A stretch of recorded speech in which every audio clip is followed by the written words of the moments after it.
สวัสดีครับผมอยู่กับผมดวงเนกวงจำเนียนนะครับผมก็สำหรับวันนี้ผมจะพาทุกคนไปดูเกี่ยวกับไร่หมุนเวียนกันนะครับผมอันนี้คือเขาเผากันเสร็จแล้วนะครับผมก่อนที่เขาจะฐานไร่นะครับเสียบทายกระดูกไก่นะครับผมว่าไร่นี้เขาจะฐานมันจะดีหรือเปล่าหรือว่าไม่ดีนะครับผมมันขึ้นอยู่กับที่เขาเสียทายนะครับผมว่าจะดีหรือไม่ดีถ้าไม่ดีก็เจ้าของไร่ที่นี่นะครับผมต้องไปเปลี่ยนที่อื่นนะครับผมหลังจากที่เขาเผากันเสร็จแล้วนะครับผมอย่างที่ท่านได้ชมนะครับผมว่าเขาก็แบบเริ่มสร้างกระท่อมแล้วก็จากที่เขาทำกระท่อมเสร็จแล้วเขาก็จะเตรียมปลูกข้าวปลูกพืชพันธุ์ต่างๆนะครับผม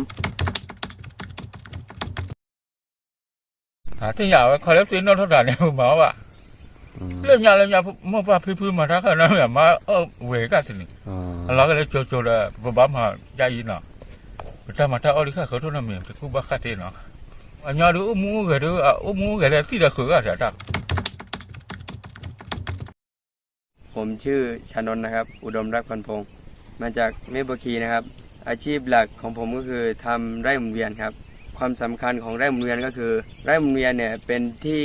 หล่อเลี้ยงหรือการทำกินของชุมชนนะครับไร่หมุนเวียนมีทั้งพืชผักไร่หมุนเวียนไม่ใช่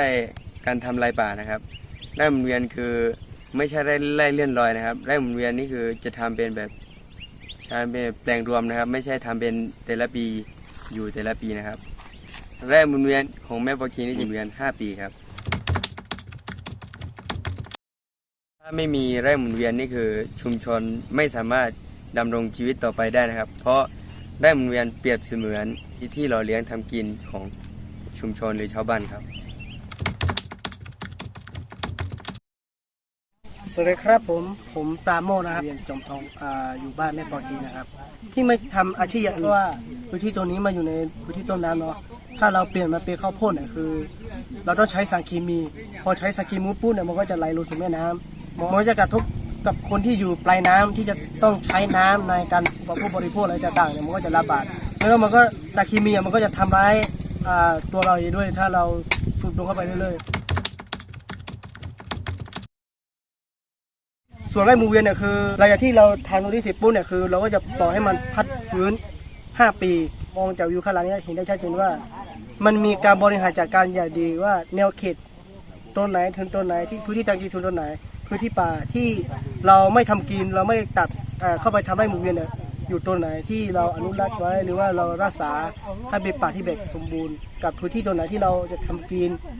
อะไรต่างๆแบบนี้นะครับผมมันมีการวางแบบชัดเจนครับผมที่เนี่ยที่ทำให้หมุนเวียนเพราะว่าเราไม่มีการใช้สารเคมีเราอยากจะมีการใช้วิธีการแบบไดแยกอย่างเดียวเพราะว่าถ้าเราใช้สารเคมีเนี่ยพืชพันธุ์ที่เราปลูกในไร่หมุนเวียนเนี่ยคือมันมีปลาไหลมันมีประมาณ70 ชนิดเนี่ยถ้าเราใช้สารเคมีปุ๊บเนี่ยไอ้พืชพันธุ์70 ชนิดเนี่ยเราไม่กล้าที่จะเอามากินเพราะว่าอันนี้มันเป็นแหล่งสำคัญที่เราจะเอามาเป็นการบริโภคนะครับถ้าไม่มีสิ่งเหล่านี้คิดว่าน่าจะอยู่ยากอยู่ลำบากเพราะว่ามันไม่เอื้อกับวิถีชีวิตมันเข้าพวกมันคู่กับป่าไม่ได้แบบนี้ครับผมส่วนวิถีชีวิตของบางกะย้อยคือทางไร่หมุนเวียนเนี่ยคือมันสามารถคู่กับป่าได้มันไม่ล้นทุกๆปีคือมันจะล้นปีนี้สิปุ๊บปีต่อไปมันก็จะขึ้นมาเป็นต้นไม้ยิ่งร่มมูลยิ่งเยอะมันจะยิ่งดีอันนี้นะฮะมันจะยิ่งสมบูรณ์ป่าก็จะยิ่งสมบูรณ์ฝากถึงคนที่ไม่เข้าใจวิถีชีวิตไร่หมุนเวียนเนาะคือคนที่ไม่เข้าใจผมอยากจะให้เขาเข้ามาศึกษาเรียนรู้ตามวิถีชีวิตนะครับเข้าไปดูด้วยตัวเองก่อนที่จะบอกว่าไร่หมุนเวียนเป็นไร่เลื่อนลอยไร่หมุนเวียนเป็นการทลายป่าเนี่ยมาดูด้วยตัวเองมาดูเสร็จแล้วมาศึกษาเสร็จแล้วจะได้รู้ว่าไร่หมุนเวียนเนี่ยคือการทลายป่าหรือว่าการรักษาป่านะครับฝากไว้ในแค่นี้ครับ